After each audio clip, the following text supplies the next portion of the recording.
Bismillahirrahmanirrahim. Assalamualaikum warahmatullahi wabarakatuh. Alhamdulillahi ala ihsanihi wa syukru lahu ala taufiqihi wa amtinanihi. Wa ashhadu an la ilaha illallah wahdahu la syarika lahu ta'ziman li sya'nihi. Wa ashhadu anna Muhammadan abduhu wa rasuluhu da'i ila ridwanihi.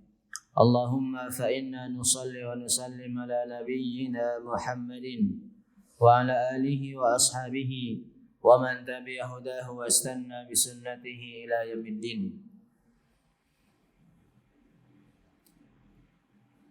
Allahumma bika asbahna wa bika amsayna wa bika nahya wa bika namutu wa ilayka an-nusyur. Asbahna ala fitratil Islam wa ala kalimatil ikhlas wa ala dini nabiyyina Muhammadin sallallahu alaihi wasallam wa ala millati abina Ibrahim hanifan muslima wa ma kana minal musyrikin, amma ba'd. Kita panjatkan puji syukur kehadirat Allah tabaraka wa taala. Di kesempatan pagi hari ini kembali kita dipertemukan oleh Allah tabaraka wa taala. Kita masih diberikan kekuatan, kesehatan, hidayah serta taufik dari Allah Jalla wa'ala, sehingga kita bisa melangkahkan kaki kita menuju taman-taman surga yang ada di bumi ini. Majelis ilmu adalah taman surga, di mana di taman itu dihadiri oleh para malaikat.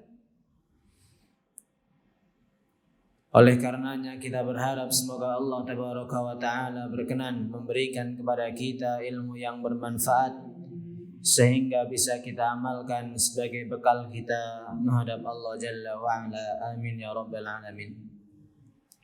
Salawat dan salam semoga senantiasa tercurahkan kepada uswah hasanah kita Nabi besar Muhammad sallallahu alaihi salatu wassalam, pada keluarganya, sahabatnya dan umatnya yang setia mengikuti tuntunannya hingga hari kiamat. Kaum muslimin muslimat rahimani wa rahimakumullah, pada pertemuan sebelumnya sudah kita jelaskan tentang kandungan umum atau tafsir global dari surat An-Nas ini.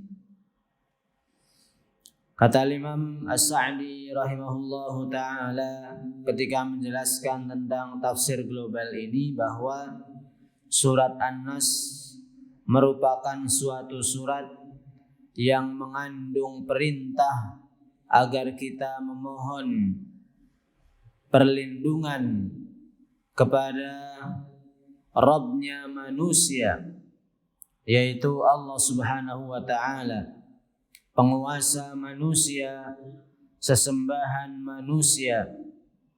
Kita diperintahkan memohon perlindungan kepada Allah dari siapa? Dari siapa? Dari setan. Di mana sifat setan itu al-khannas. Apa al-khannas? Apa al-khannas? Yang maju dan mundur. Sifat setan disifati oleh Allah adalah al-khannas, yang kadang maju kadang mundur. Ketika keimanan seseorang sedang turun, sedang rendah, maka saat itulah setan maju, masuk ke dalam relung hatinya, masuk ke dalam pikirannya, memberikan bisikan-bisikan untuk melakukan hal-hal yang kurang baik. Tapi ketika keimanan seseorang itu sedang naik, sedang semangat beribadah, ya saat itu setan tahu diri. Dia tidak akan mungkin maju untuk menggoda, mengganggu orang tersebut, karena dalam kondisi keimanannya meningkat, percuma dia menggoda manusia. Ini disifati oleh Allah Subhanahu wa ta'ala. Oleh karenanya kita diperintahkan oleh Allah Subhanahu wa ta'ala untuk memohon perlindungan kepadanya dari setan. Dan dari dalam surat ini juga Allah menjelaskan kepada kita bahwa kejahatan itu bukan hanya muncul dari jin, tapi juga dari manusia. Minal jinnati wan nas. Ini adalah tafsir global, gambaran umum dari surat An-Nas. Para hadirin yang dimuliakan Allah Subhanahu wa taala, kita mulai secara rinci masuk ke ayat yang pertama. Bunyinya apa? Qul a'udzu birabbin nas. Qul, katakanlah, a'udzu. Apa a'udzu? Aku berlindung, aku memohon perlindungan birabbin nas dengan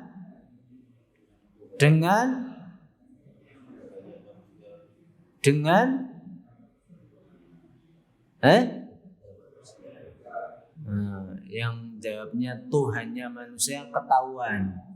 Kemarin gak hadir. Jadi jawabnya Tuhannya manusia. Nah, sudah kita sampaikan singkat. Rabbin nas dengan Rabbnya manusia. Katakanlah a'udzu, aku memohon perlindungan. Apa hakikat isti'adzah? Apa hakikat isti'adzah? Lari dari sesuatu yang kita takuti kepada sesuatu yang bisa menyelamatkan kita dari sesuatu yang kita takuti. Apa hakikat isti'adzah? Terus?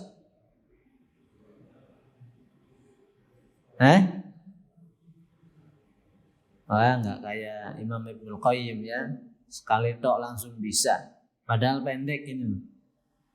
Imam Ibnul Qayyim kalimat percakapan sepanjang itu sekali dengar langsung hafal. Ditambah beliau tidak paham bahasanya, tidak paham bahasanya saja langsung nempel semua, hanya sekali baca, sekali dengar. Dan itu adalah kisah yang pernah kita sebutkan kalau tidak salah. Ya. Bahasa yang tidak beliau kenal, belum tahu artinya. Dua orang yang sedang bertengkar. Orang bertengkar ngomongnya pelan apa cepat? Cepat. Kenceng apa santai? Kenceng. Itu saja beliau langsung nempel semua. Padahal beliau tidak paham. Nah, ini bahasa apa yang kita sampaikan? Bahasa Indonesia. Panjenengan paham bahasa Indonesia apa enggak? Paham ya? Inilah ya, posisi kita memang terlalu jauh dengan para ulama kita. Terlalu jauh dengan para ulama kita. Apa hakikat isti'adzah? Lari dari sesuatu yang kita takuti kepada sesuatu yang bisa menyelamatkan kita dari sesuatu yang kita takuti. Sekarang sudah bisa? Sudah hafal? Coba sekali lagi Pak. Apa hakikat isti'adzah?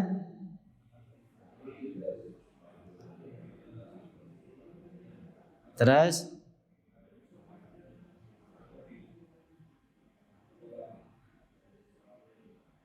Nah, meskipun saut-sautan ya, karena belum selesai, berhenti kemudian disambung, ya nggak apa-apa. Itu hakikat isti'adzah. Lari dari sesuatu yang kita takuti kepada sesuatu yang bisa menyelamatkan kita dari sesuatu yang kita takuti tersebut. Bahasa mudahnya, lari dari setan kepada siapa? Allah Subhanahu wa ta'ala. Itu hakikat isti'adzah, mohon perlindungan maksudnya begitu. Bi rabbin nas, dengan Rabbnya manusia. Apa arti Rabb? Rabb itu memiliki berapa makna? 3. Satu apa? Pencipta. 2, pemilik. 3, pengatur atau pemelihara. Berarti kalau kita mengucapkan qul a'udzu birabbin nas, artinya apa?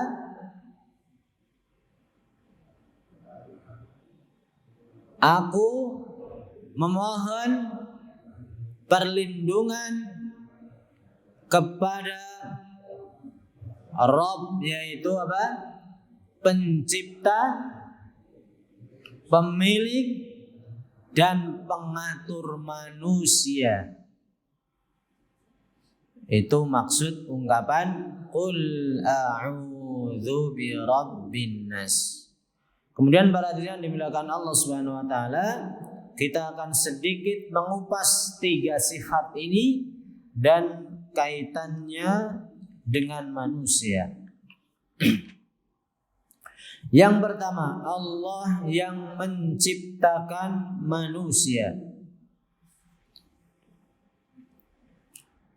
Allah menciptakan manusia dari sesuatu yang tidak ada menjadi ada. Adakah dulu seseorang yang bernama Adam di muka bumi?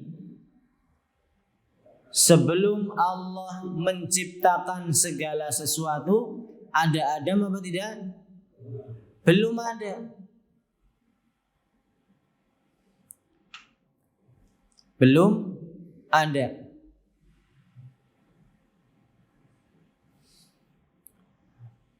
Pak Beni usianya berapa? 37.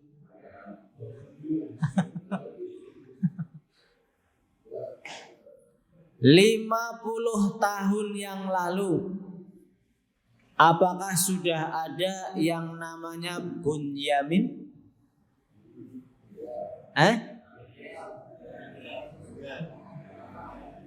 Bunyamin maksudnya Pak Beni, bukan Benyamin S. Bunyamin yang di pojok itu loh, Pak Beni. 50 tahun yang lalu ada enggak Pak Beni? Belum ada. Belum ada Pak Beni itu 50 tahun yang lalu. Nah, ini dari tidak ada menjadi ada. Siapa yang menciptakan? Allah Subhanahu wa taala. Melalui siapa? Melalui kedua orang tuanya. Melalui perantara orang tuanya. Karena Pak Beni kan bukan nabi. Bukan seperti siapa? Nabi Isa, atau bahkan bukan seperti siapa? Nabi Adam. Pak Beni sama seperti saya, sama seperti panjenengan, sama seperti kita semua, melalui proses. Tapi Allah Subhanahu wa taala yang menciptakan. Dan Dia pula yang menciptakan manusia dengan bentuk yang paling baik. Allah sebutkan dalam surat apa? Harusnya hafal dong ini. Surat apa? At-Tin. Ayat berapa? Ayat 4. Apa bunyinya? Laqad khalaqnal insana fi ahsani taqwim. Dan sungguh kami ciptakan manusia dalam bentuk terbaik. jika dibandingkan dengan makhluk yang lain. Jin misalnya, bentuk jin seperti apa? Jenengan pernah lihat jin apa dereng? Bukan yang digambarkan di TV ya. Apalagi ada dulu tim apa? Pemburu hantu. Masih ingat? Ya, matanya ditutup, 3 orang, yang satu gambar, yang satu apa? Nah, yang satunya lagi apa tuh? Kemudian digambar macam-macam, tidak seperti itu. Ya, jenengan pernah lihat langsung apa? Dereng? Pengen apa dereng? Nah, pengen apa badan? Kalau lapan jenengan wantun apa badan?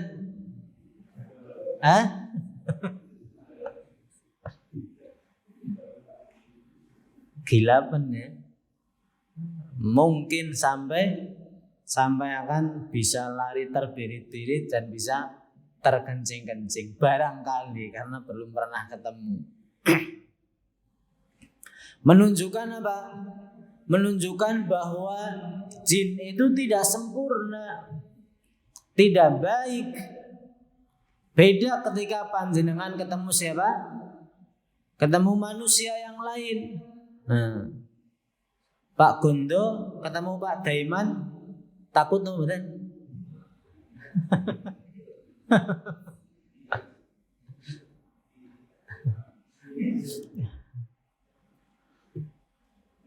Allah ciptakan manusia dalam bentuk yang paling baik.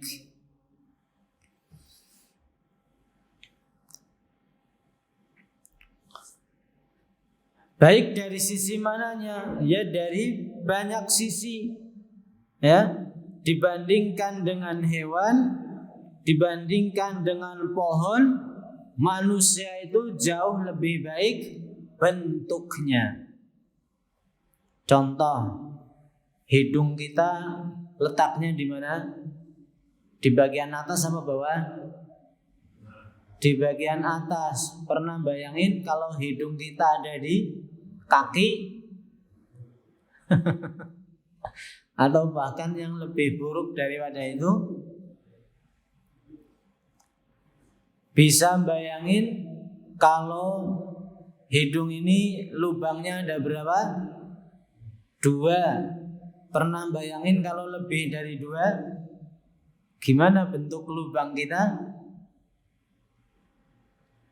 Pernah membayangkan kalau posisi lubangnya menghadap ke atas? Gimana rasanya? Nganggo topi terus ya, barangkali buat nutupi. Ini menunjukkan apa? Allah Subhanahu wa taala ciptakan kita, ciptakan manusia dalam bentuk yang terbaik. Telinga kita ada berapa? Ada 2. Ada tulangnya enggak telinga kita? Ada. Tapi tulang yang di telinga itu sama enggak dengan tulang kering kaki kita? Tidak sama. Bisa dibayangkan enggak kalau telinga kita tulangnya seperti apa? Tulang kering kaki kita. Kalau tidur gimana? Menghadap kiri kanan.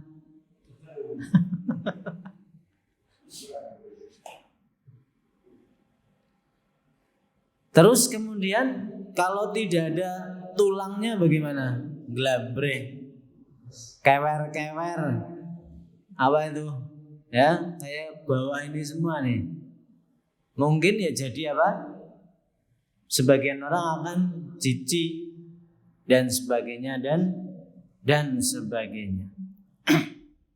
Sekali lagi, ini adalah bentuk manusia yang terbaik.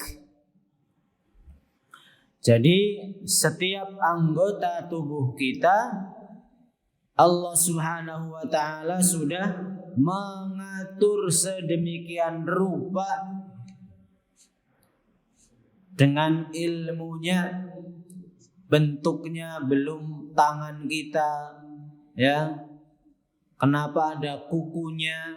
Kenapa nggak usah ada kukunya saja sih? Ya, ada hikmahnya. Kemudian ruas jari. Kenapa jari tangan kita ada ruasnya? Supaya apa? Supaya bisa buat megang, bisa ditekuk ini. Nah kalau nggak bisa, gimana megangnya? Nah, tanya Pak Haji itu, bagaimana susahnya ya. Jadi ini adalah karunia dari Allah Subhanahu wa taala. Allah ciptakan manusia dalam bentuk yang paling baik. Kemudian Allah Subhanahu wa taala menciptakan manusia itu memiliki siklus. Ya. Ada apa istilahnya? Siklusnya. Naik, begitu sudah sampai puncak kemudian apa? Turun. Kayak orang naik apa? Naik gunung. Pertama nanjak terus sampai apa? Sampai puncaknya. Kalau sudah sampai puncak masih naik lagi enggak? Dia turun, wong sudah di puncak. Dan manusia kita ini Allah ciptakan ada siklusnya. Allah sebutkan di dalam surat Ar-Rum ayat 54. Kata Allah tabaraka wa ta'ala, Allahul ladzi khalaqakum min dha'fin.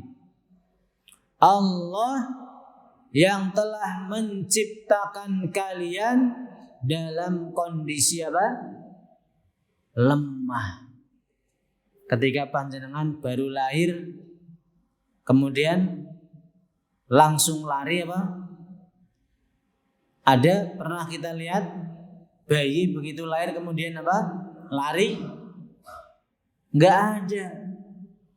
Jangankan lari, untuk ngomong saja apa?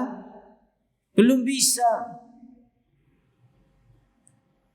Makanya Allah mengatakan Allahul ladzi khalaqakum min dha'fin. Allah yang menciptakan kalian dalam kondisi yang lemah. Pertama kali Allah ciptakan kondisinya lemah. Tsumma ja'ala min ba'di dha'fin quwwatan. Kemudian proses.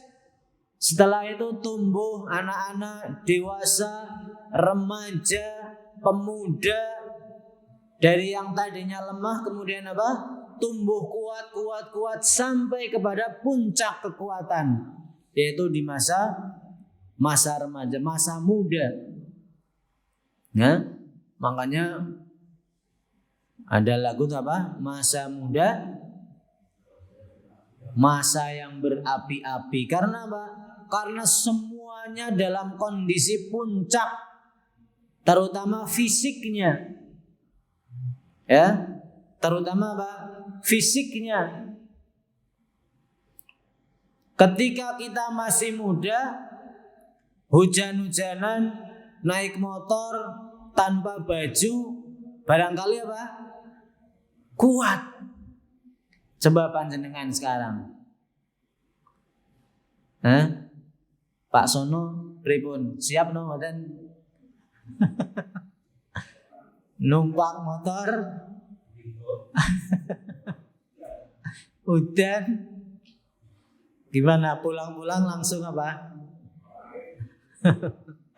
Minimal kerok, ya, njaluk gaweke jahe susu, meneh jahe merah, ya, sujamer, susu jahe merah. Thumma ja'ala min ba'di quwwatin dha'fan wa syaibah. Kemudian setelah sudah berada di puncak kekuatan, kemudian Allah jadikan manusia itu dha'fan wa syaibah, lemah dan beruban. Ini siklus. Ya, kalau yang ngaca kemudian rambutnya sudah mulai berwarna, tidak satu warna, ya ini, ya siklusnya begitu, mengingatkan kita. Makanya kita dapatkan ada larangan di dalam Islam untuk mengecat rambut dengan cat warna hitam. Karena di situ ada warna putih yang tidak boleh ditutupi, karena uban itu untuk pengingat kita dengan usia kita. Ini ya, ini Allah yang menciptakan. Kemudian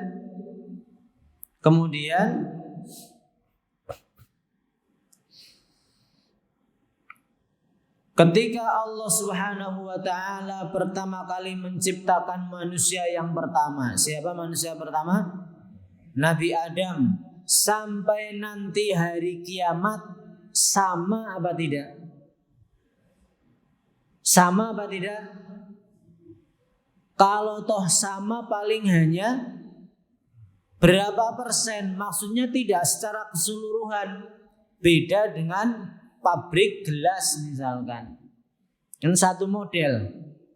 Dari pertama buat sampai pabrik gelas itu tutup, karena modelnya hanya satu ya Pak, sama semua. Tapi yang namanya manusia dari zaman Nabi Adam alaihissalam sampai nanti manusia yang terakhir, tidak ada yang 100% sama, tidak ada. Sampai kepada apa? Kepada yang kembar sekalipun. Ada yang punya putra kembar? Ada di sini? Pak Sarno. Mana Pak Sarno? Enggak ada orangnya. Kira-kira kalau putranya kembar bisa dibedakan apa enggak? Terutama siapa? Terutama orang tuanya. Karena setiap hari ketemu, ya. Kalau kita barangkali apa? Ya keliru-keliru wajar karena jarang ketemu. Tapi orang tuanya ketika ditanya bisa membedakan apa enggak? Jawabannya apa? Bisa. Karena apa? Karena yang namanya kembar, entah itu kembar identik, entah itu kembar siam atau kembar apalah istilahnya, pasti akan ada apa? Perbedaan, pasti akan ada bedanya. Tidak mungkin 100% sama plek. Tidak mungkin. Entah itu dari segi fisiknya maupun dari segi apa? Sifatnya. Kembar iya, kembar identik iya, tapi sifatnya tidak mesti sama. Bahkan biasanya apa? Pastinya beda. Ini menunjukkan bahwa Allah Subhanahu wa taala adalah pencipta manusia yang terbaik. Ya, karena memang tidak ada lagi yang bisa menciptakan manusia selain Allah Subhanahu wa taala. Ini ya makna yang pertama dari Allah yang menciptakan manusia. Kemudian yang makna kedua adalah Allah pemilik, Allah raja, Allah penguasa manusia. Para hadirin dimulakan Allah Subhanahu wa taala, yang namanya pemilik sesuatu maka dia akan bebas untuk ngapain aja. Benar enggak? Panjenengan punya sepeda, sepedanya mau dimodif apapun, boleh enggak? Ada enggak orang yang melarang? Enggak ada. Loh, itu punya saya kok dilarang? Allah Subhanahu wa taala itu pemilik kita, pemilik manusia, sehingga Allah bebas berbuat sekehendak hatinya. Terserah Allah kita mau diapakan. Karena sekali lagi kita ini siapa? Milik Allah Subhanahu wa taala. Meskipun demikian, karena kemahasempurnaannya Allah, Allah berbuat kepada kita sekehendaknya, tapi di sana ada hikmah-hikmahnya. Tidak sewenang-wenang, barangkali bahasanya begitu. Ya, beda dengan manusia lah. Kalau kita diberikan kekuatan sedikit saja, lebih baik daripada yang lain sudah sewenang-wenang, semaunya. Kita diberikan kelebihan harta dibandingkan yang lainnya, kemudian apa? Kita sewenang-wenang. Diberikan kekuasaan, kemudian apa? Sewenang-wenang. Manusia begitu. Tapi Allah Subhanahu wa taala tidak seperti itu. Meskipun demikian, sekali lagi, kita manusia adalah milik Allah Subhanahu wa taala dan Allah bebas untuk berbuat sekehendak hatinya. Hal ini sebagaimana Allah sebutkan di dalam Quran surat Asy-Syura ayat 49 sampai 50. Asy-Syura ayat 49 sampai 50. Allah Subhanahu wa taala mengatakan, Lillahi mulkus samawati wal ardh yakhluqu ma yasha' yahabu liman yasha'u inathan wa yahabu liman yasha'u adh-dhukur. Lillahi mulkus samawati wal ardh, milik Allah lah langit dan bumi. Yakhluqu ma yasha', Allah menciptakan sekehendaknya.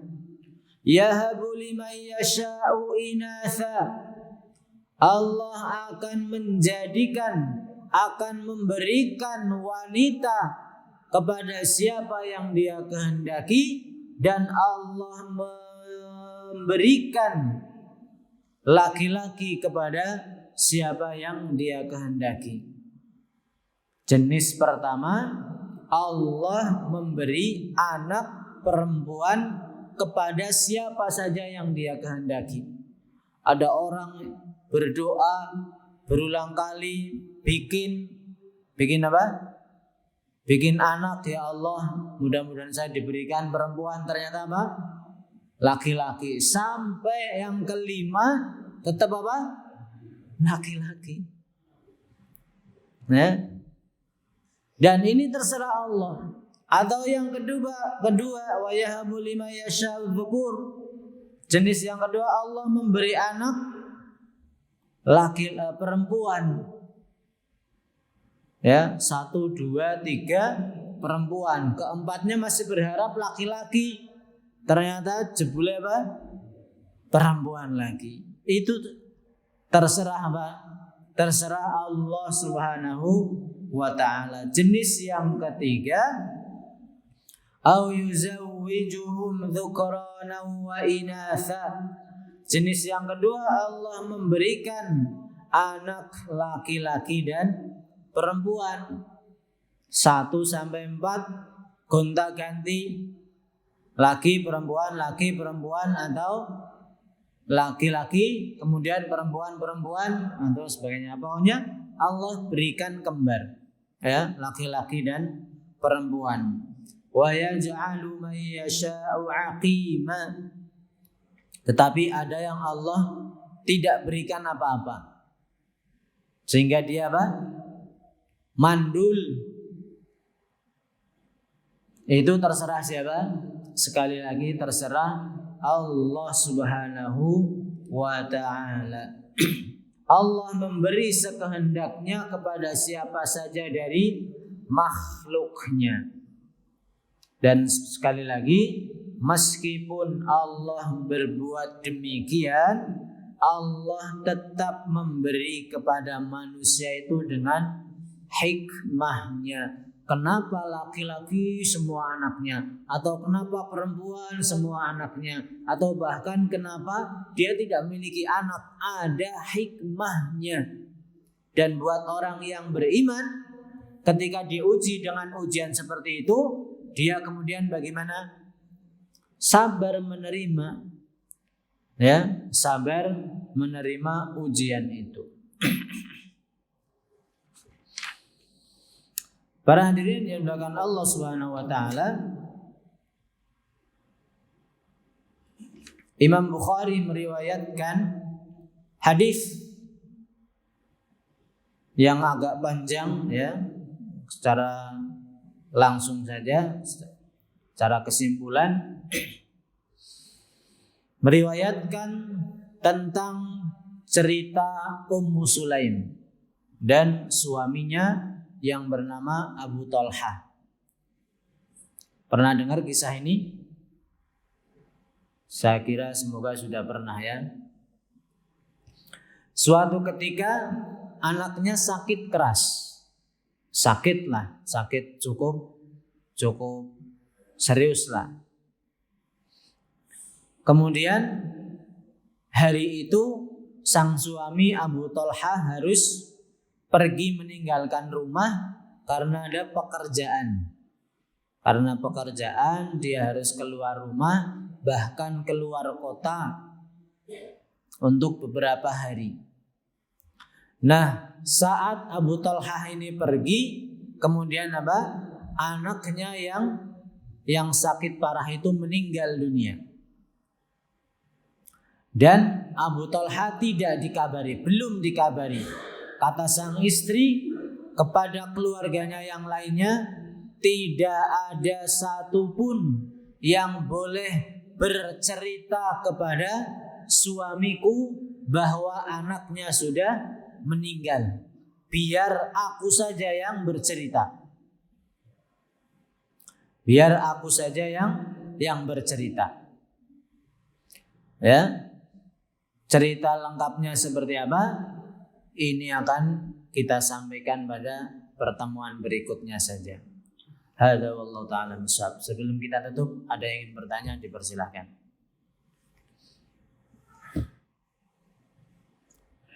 Ji.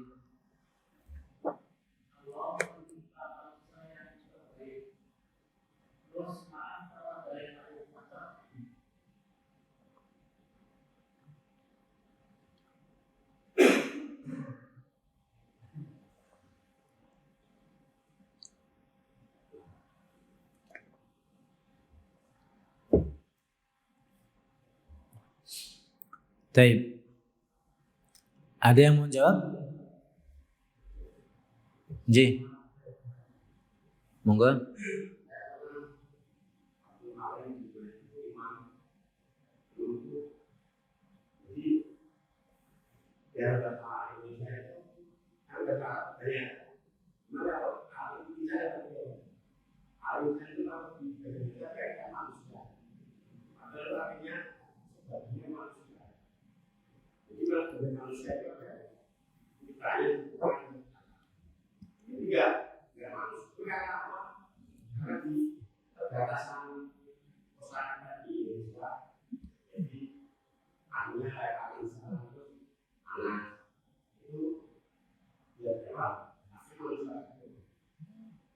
Ya. Ya. Itu jawaban pertama, betul. Ada yang lainnya? Silakan. Tidak ada? Jawaban pertama seperti itu, betul ya. Dilihat dari makna bahasa, karena manusia dalam bahasa Arab itu banyak kalimatnya. Ada insan, ada nas, an-nas, ada al-ins. Ya, wa ma khalaqtul jinna wal insa, al-ins. Dari segi bahasa jawabannya begitu ya, bahwa memang kalau kalimatnya nas, an-nas berarti seluruh manusia. Makanya Allah mengatakan qul a'udzu birabbin nas, bukan birabbil insan atau birabbil ins. Karena nanti beda. Ya, kalau nas berarti seluruh manusia. Kalau al-insan seperti itu sebagian. Itu jawaban yang pertama. Jawaban yang keduanya adalah meskipun sekali lagi mohon maaf, meskipun dia punya kekurangan, punya keterbatasan, kalau dibandingkan dengan manusia yang lain, iya. Ya, dia tidak sempurna. Makanya bahasanya ada manusia yang kurang sempurna. Tapi jika dibandingkan dengan makhluk Allah yang lain, jadi patokannya begitu. Ya, patokannya begitu. Dibandingkan dengan makhluk Allah yang lain, bentuk manusia ini bentuk yang paling baik. Ya, meskipun di sana barangkali ada kekurangan-kekurangan, tapi kekurangan itu tidak mengurangi bentuk terbaiknya manusia. Ya, karena sekali lagi di sana juga ada hikmahnya. Kenapa Allah membuat seseorang kurang sempurna bentuknya? Karena ada hikmahnya. Dan buat orang yang beriman itu jelas ujian, tapi dia harus bersabar dengan ujian itu. Ya, ini jawaban dari kami. Wallahu ta'ala a'lam. Mudah-mudahan bisa menjawab pertanyaan. Ada lagi? Baik, kita cukupkan. Subhanakallahumma wa bihamdika asyhadu an la ilaha illa anta astaghfiruka wa atubu ilaik. Wa a'udzu minkum. Assalamualaikum warahmatullahi wabarakatuh.